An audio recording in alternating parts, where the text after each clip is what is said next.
Guys দেখো আমি কি সুন্দরী।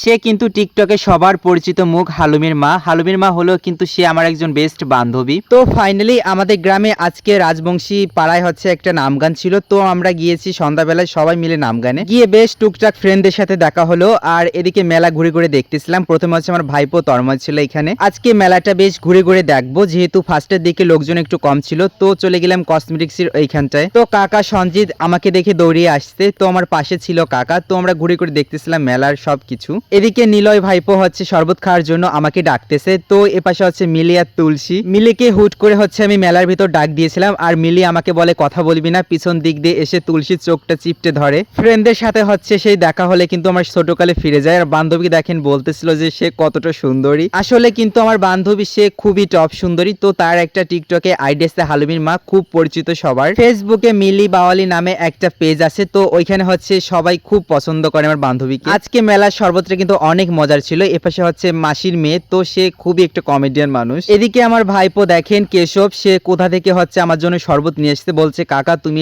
গরমের দিনে শরবত খাওয়া বেশ মজা লাগবে। তো আজকের মেলা ঘুরলাম আর শেষমেশ বাদাম আর পান খেয়ে মেলা চলে আসলাম বাড়ির দিকে।